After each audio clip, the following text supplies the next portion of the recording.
So, the FNAF franchise has an intricate lore that nobody seems to agree on an actual interpretation of it, and as you can imagine, this whole clusterfuck of a story has been like this for over a decade at this point. Until we got the movie. I waited for this since 2015, so today I'm gonna try to explain it to you to the best of my abilities as a schizophrenic patient from Arkham Asylum. The movie begins with not our protagonist, the Night Guard, who just wasted his power earlier, so yeah, this guy's an idiot. Then he tried escaping through the vents, but that doesn't really do anything for him, so he gets kidnapped by Foxy and placed in this neat BDSM device. Oh damn. I mean, that's the reason why he's not the main character at the end of the day. Oh yeah, movie intro.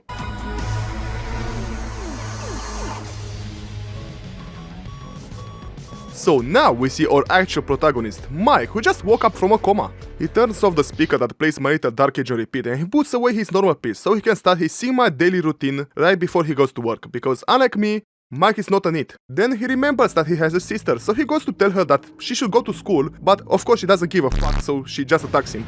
Oh yeah, her name is Abby. So the scene changes to Mike's coworker reading a book about the FNAF lore, but sadly, the book is now outdated because of a random fucking pixel in the last game. This stuff for real.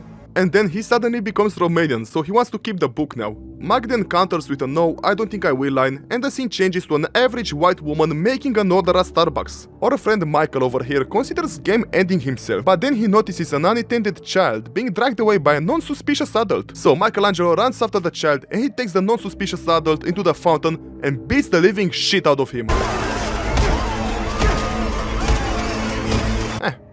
Kinda based. Yeah, apparently that guy was not a non-suspicious man who drives a free candy van. He was the child's father, but still, he deserved it. I mean, for fuck's sake, who drags away his child like this? You're begging for people to think you're a creep, man. And of course Mike gets fired, so he's now begging Shaggy from Scooby-Doo for a new job.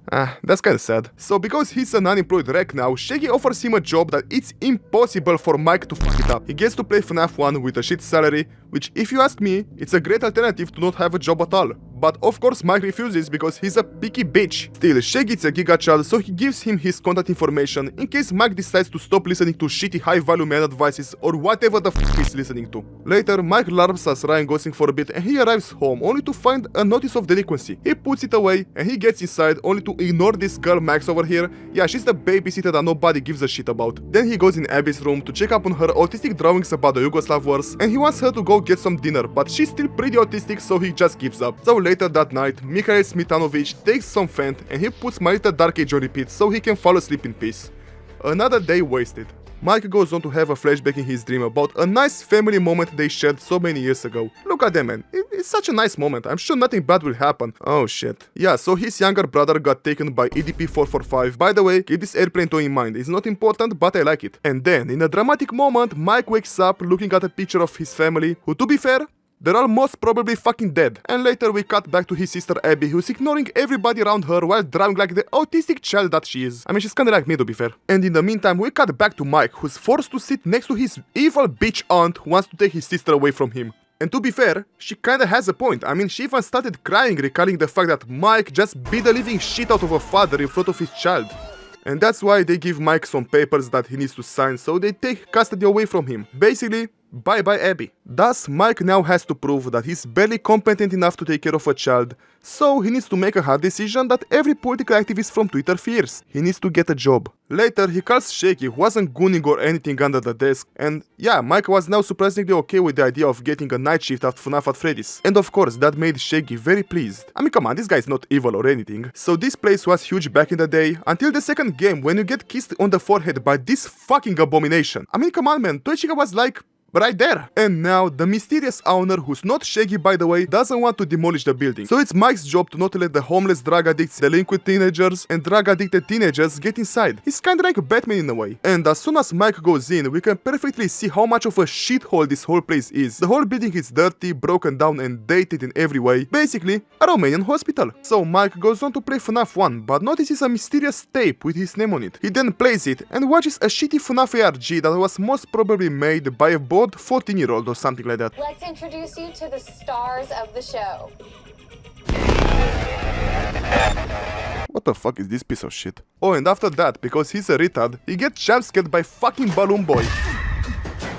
Then he finally starts doing his job as he checks the building for any Romanians getting in. He ends up watching the animatronics that don't look scary at all, and suddenly don't want to kill him. I mean, just look at them. They're just innocent, you know? Yeah, those things are getting a shotgun in the face. Later that night at 3 AM, Mike falls asleep at his job. Man, this guy actually wants to get fired, for fuck's sake. So in Mike's dream, we see the same flashback from earlier. His mom told him to watch over his brother, and because Mike even back then was so shit at his job, his brother gets kidnapped by EDP-445, the best brother ever. Then he notices a bunch of kids around him. Yeah, I don't like where this dream is going, by the way. But because he suddenly remembered that he hates kids, he chases after them, but trips and falls like an idiot. Then he wakes up at 6 AM. Again, this guy wants to get fired. He basically slept from 3 AM to 6 AM. Man, a lot of things can happen during that time, just saying. Oh yeah, where were we? Oh yeah, so Jon Snow gets scissored several times and bleeds to death. Oh shit. So Mike comes home and explains to Max that he's a broke ass and she's never gonna see any money for babysitting his autistic sister. And later, the evil bitch aunt, Saul Goodman and the others eat at a restaurant when the second best character in this movie spawns in. Matt Patchevich appears in his glory and he explains to them how the Albanians aren't actually people. Some people say that, but you know, it's just a theory. His dad is a war criminal. And because the evil bitch aunt is an evil bitch, she refuses to pay Max and her brother for searching through Mike's house for evidences that he's a fuck up, like fentanyl, Funko Pops, the rotting corpse of William Afton, stuff like that. Saul Goodman considers killing himself, but those three bright ones get a bright idea. They'll go to FNAF at Freddy's, trash the place, mod that it already is, and show that Mike is incompetent at his job. And to be fair, they have a point. We're talking about the night guard who sleeps at his job. He doesn't give a fuck anyway. Back home, Mike took his parenting advice from Spike's family, so when Abby wants to go at work with him, he grabs her and locks her up. Fucking based. So back at work, Mike sleeps again, like the good employee that he is. And he has the exact same dream as before, but now those 5 kids that have nothing to do with the animatronics are there as well. Because Mike is a moron, he manages to scare them away, and he chases after them like a creep. But this demonic child that has nothing to do with Foxy manages to cut his hand. Fucking deserved. Then he wakes up and finally decides to do his job as he sees a police car parked outside and a cop ringing at the door. And that only means one thing. A traitor of Skyrim and its people called the Imperial Bastards here. Fucking disgraceful. When Mike reluctantly goes to talk to the cop, he realizes that he's just a nice lady named Vanessa, and she immediately starts roasting his ass for being shit at his job. I wish all Romanian cops were like this. Then Vanessa says something like, "Yo, retard, you're low HP," so they start searching for a health pack on the map. After she hears him, she starts questioning the fact that Mike has bloodshot eyes, his heart rate is through the roof, and he has a gash on his arm. Are you high? What? Are you going Jesse Pinkman on me? What? After realizing that Mike is just an idiot and not on drugs, she tells him that he's gonna quit anyway because he's too much of a pussy to handle the FNAF at Freddy's establishment. And in fairness, even if he still manages to handle the raw power of Freddy, he's still getting fired. I mean, he was sleeping 5 minutes ago. So Vanessa takes Mike to see the animatronics while casually mentioning the fact that some kids went missing like it's not big deal at all. Okay, I like her more now. And the animatronics proved to be a huge disappointment. Just like Mike. So in case you remember those irrelevant guys from earlier, you have a great memory because the movie itself forgot about them. Basically, Max's brother assembles the Avengers of Undertale fans and they get in to trash the place. You know, more than it already is.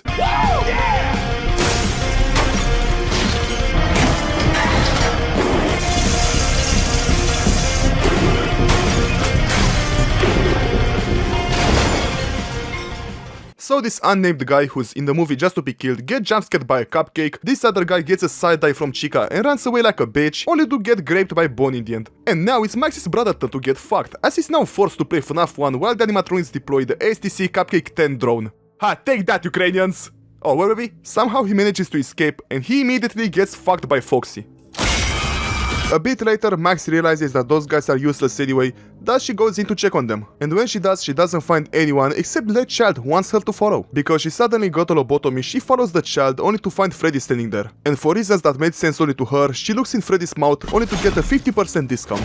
Later, Mike arrives home to his sister who's peacefully watching Skibidi Toilet. And because Mike wants to at least get a response from her, he shows off his badge from FNAF at Freddy's, but she doesn't give a fuck, so he gets sad. He then throws the shitty badge in the drawer and just leaves. But because Abby is still an autistic child, she searches through it and finds those papers about the family stuff and the evil bitch aunt taking her away. Then Vanessa teleports at the door and starts yapping about how somebody broke into FNAF and she found Mike's normal pills too. That means that he's fucked. But still, how didn't she find any dead body or blood on the floor? It's beyond me. It's everybody in this movie an incompetent moron, or the animatronics are so good at cleaning that you can take them home and use them as slave labor. I mean, to be fair, I didn't see any law about that, so I doubt Mr. Beast will come to save them. With Vanessa, Mike starts opening up about his brother Garrett, who was taken away because he couldn't watch him for 2 seconds, so basically that's why he takes the normal pills. He wants to have the same dream over and over again to search for details, to see who took his brother. But still, I'm not sure how this helps with the case against him. I mean, he blatantly admitted on being on drugs and sleeping at his job, so...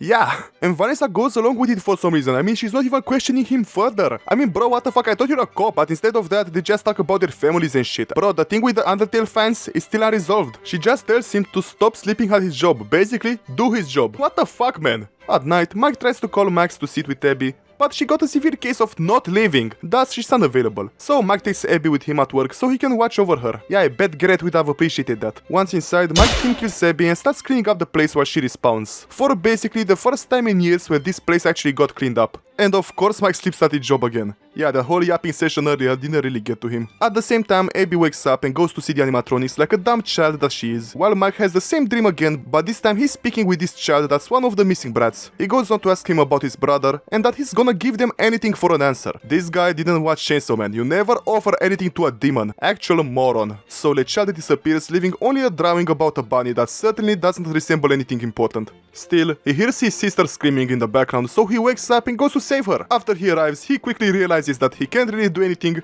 and he's fucked.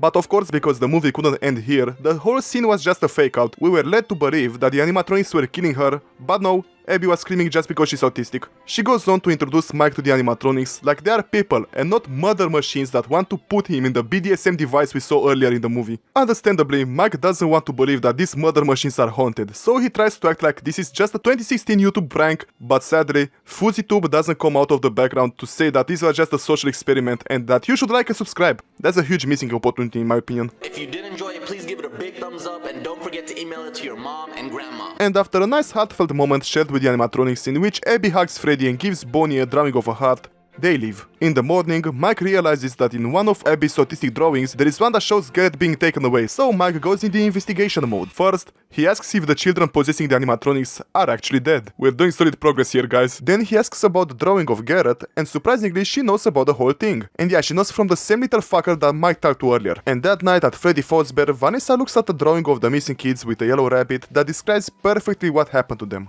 So Mike and Abby come back at FNAF and see that Vanessa is already there. And Abby mentions the fact that apparently the small demons talked about her and she's nice. She's perfect. They get inside and Abby immediately goes to play with the murder machines, while Mike goes to Vanessa and something like, you know about all of this and all of that stuff, and she's just something like, yeah, quit being a bitch about it. But they don't have time to argue because the length of the movie runs thin and they need to play Fortnite. And Bonnie fucking dies. After they finish building the fort, Vanessa decides that they need a roof, so Mike suddenly becomes a simp and follows her, leaving his sister alone with the murder machines. In the back room, Mike asks Vanessa how does she know so much about this place, and the answer is simple. She's a FNAF fan. Actually, she's one of the OG FNAF fans, unlike those posers who got in after it became popular. Oh, and there's this creepy ass doll animatronic too. Its whole purpose is just to give us exposition about how the spring locks work. And yeah, I'm sure that's not foreshadowing at all. They get out and Abby decides to be way too curious for her own good, thus she touches Bonnie's guitar and fucking dies. She apparently wakes up after being fucking electrocuted, but my game theory reads that she died and from now on the Abby we see is just a schizophrenic manifestation of Mike's damaged mind. I'm out of cigarettes right now and I'm fucking mad. Oh yeah, so they go home, but before that Vanessa tells Mike, if you ever bring Abby back here again, I will shoot you. Woman moment, look, I don't care. She's still perfect. I will shoot Mike as well, and not because of her reason or something like that. I will shoot Mike just because it will be funny. So Mike cuts their evil bitch out who spares money, so she immediately teleports to their location, acting like she's part of the team or some shit. Abby feels betrayed and she starts scribbling over every drawing of Mike like the autistic child that she is. That's why Mike is something like, yeah, I'm not dealing with this shit, so he leaves to get his normal pills, because despite everything, he still plans on sleeping on his job. Mike buys his normal pills from this nice pharmacist who happens to be black, and he tries to give him some advice, but Mike has none of it, snatches the pills and lives like an asshole. What an asshole. Is Mike racist? So at Freddy'sburg, he sleeps as usual and has the same schizo dream about his family, with the demons from earlier there too. The funny part about this is that everybody gaslights him into thinking that, yeah, he wants to live inside this dream for all eternity. Wait, isn't this Madara's plan from Naruto? Because Mike took some galaxy gas along with those pills earlier, he got permanent brain damage, and he accepts their offer. Yeah, those fuckers want to basically murderize his sister, and he goes along with it. Again, the evil bitch aunt may have had a point. But suddenly Mike regains some of his cognitive functions and realizes that he done goofed. He screams like an idiot in the dream forest about how he doesn't want this, but nobody gives a shit anymore. Those fucking kids still attack him anyway, because in case you didn't realize it yet, they're the bad guys. He then wakes up in the BDSM Skibidi Toiletinator 5000 we saw at the beginning of the movie, and because Mike has plot armor, he manages to escape, unlike that beta who got turned into this. And can I ask, who in the actual fuck designed this? Did Heinz Doofenshmirtz build this? So he gets out and sees the corpses of the Undertale fans from earlier, but he doesn't give a fuck and he runs away. Foxy is there as well, ready to fuck him, but of course he escapes. Fucking plot armor. Back at la residencia de la familia del Mike, the evil You know what? Fuck it, she's right. She's actually the only member of this goddamn family with a functioning brain. And she was objectively right this whole time, so fuck it, she's now the Chad aunt. The best aunt in the universe tells Abby to stop being stupid, but of course, her pleas fall on deaf ears. She just became the best character in the movie, so Freddy Foisenberg comes here to eliminate her for the good of the plot. Abby hears the commotion and gets out. She sees her aunt dead on the fucking floor, and the child demon is something like, She fell asleep. oh, okay. So they take a taxi after Freddy Fazbear just casually committed murder. Meanwhile, Mike wakes up in a warehouse after he fell unconscious when he got away from Foxy, and Vanessa just happened to drag him all the way here. Still, how did Foxy didn't get out and kill him? It's beyond me, but hey, let's not talk about that stupid unimportant stuff. He then starts yapping about the animatronics being murder machines, and the fact that he remembered that Max and her brother were still characters in this movie, but he quickly forgets about them ever existing, and goes on to tell Vanessa that he just offered his sister to those demons. Understandably, she looks at him like he's the biggest retard she's ever seen. And she's actually right. At the same time, Abby arrives at Freddy Fazbear's pizzeria where only good things happen, while Vanessa gives us some exposition about how those devils died in the first place. So back in the day, this Chad guy named William Afton donned his protective yellow bunny suit and he purged this rotten world of the demons that infested it. And in order to make them mold for eternity, he put the demonic bodies inside the animatronics to mock them even in death. He's a true hero. And Vanessa's dead. She gives Mike a picture of them, and then he sees that Vanessa from the picture is holding the same plain toy that Garrett had. So basically, William killed Garrett and stole his toy as well. He's a true hero and Romanian? Fucking based? So Vanessa goes on to explain how the only way to deal with the animatronics is the same as with a white woman freaking out at Starbucks with a fucking taser. But of course, she doesn't want to confront the pure Giga Chad aura of her father, so she sends Mike to die instead. Mike goes on to LARP as Ryan Gosling again, as he's being driven crazy while driving the long drive towards Los Osos Hermanos. And of course, inside, the murder machines invite Abby to join them and become a demon stuck into a shitty 80s mascot. At the same time, Mike LARPs as Dirk Bannon from My Spy Family by poorly crawling to the vents. He still manages to see Abby being taken away to the back rooms where all the happy children go. He then gets out like an idiot, but luckily for him, Freddy is a retard because he doesn't give a fuck about the fact that Mike is 1 fucking meter away from him. He finds a water bucket that was conveniently just laying around there, he puts it on the murder machines and makes them feel like a minority encountering a cop.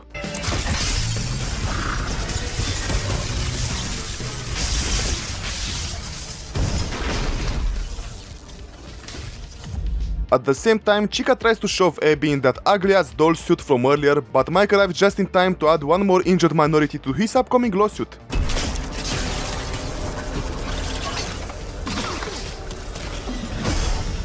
So Mike goes on to hag Abby and tell her that I was a retard, I'll do better, you know that discuss that every abusive person says only to do the exact same shit all over again, literally me. Oh, and the cupcake suddenly remembers that he's a character in this movie, so he attacks Mike like a pitbull who just saw an unattended preschooler. He dies extremely fucking quick, so I'm not even going to bother about it. Foxy is still in this movie. He dies. Oh yeah, Vanessa is here too. And now, the moment everybody was waiting for. We're finally going to see the actual hero of this story in action. It's William Afton, everybody, or how I like to call him, Mr. Beast. Before we can go any further, we need to talk about William. The William Afton situation just got worse. He's pretty much the Mr. Beast of this universe, and one day he came up with a great idea. In order to improve his viewer retention, he decided that instead of making his videos as stimulating as possible, he will just kill the children and make their ghosts watch his videos forever. Genius. He's a genius. Yeah, so Mr. Beast appears and instantly beats the living shit out of Mike for not minding his own business. And he's right, all of this could have been avoided if Mike didn't sleep at his fucking job, or better yet, if he didn't beat that poor father at the beginning of the movie. First I raised your brother, now I raise you. Skibbity, my friend. Mr. Beast reactivates the murder machines that exist solely to give him watch time, and they gang up on Mike. How did he do that after the circuits got fried, you ask? Well, he's Mr. Beast. Sadly, just as he was about to make Mike subscribe, Vanessa throws a tantrum over absolutely nothing. Oh, you can't just kill kids and trap their souls into murder machines, that's bad! She lost all of her aura points, sent her to the gulag. Jimmy Beast is having that moment of, oh, come on, you're not gonna shoot me. Fucking bitch. At the same time, Mike wakes up after being mocked, and he has a revelation. The demons inside the animatronics are actually controlled by the Mr. Beast video playing in the background, so he makes Abby turn it off and play Skibidi Toilet instead. As the other form of brain rot starts playing, the murder machines attack William instead, not standing to see such a pure and heroic soul. And sadly, the spring locks in his suit pierce his flesh, shamefully taking away his righteous life and dragging him away to a fate worse than death as the pizzeria crumbles around them. Thus, another great man falls victim to those little demons. We cut to a few weeks later, and apparently Abby is not autistic anymore as she starts playing with the kids around her like an almost normal child. One Ryan Gosling LARP moment later, Mike goes on to visit Vanessa in the hospital, as she's in a fucking coma. That's divine punishment for betraying her father. Back home, Mike and Abby have a nice bonding moment, until she starts bringing up those murderous demons again and how she wants to visit them. Mike fights the urge to tell her to shut the fuck up, so he ends up saying no without actually saying it. Oh, and by the way, are we just going to ignore every person who died in this movie? I mean, their aunt died in their house. If the movie doesn't care, neither do I. And in the final scene, we see poor William unable to die and forced to goon for the end of times by those fucking demons. Goodbye, William. You'll always be a real human being and a real hero. And I hope everybody got the two morals of the story. First, do your goddamn job, and second, William Afton did absolutely nothing wrong.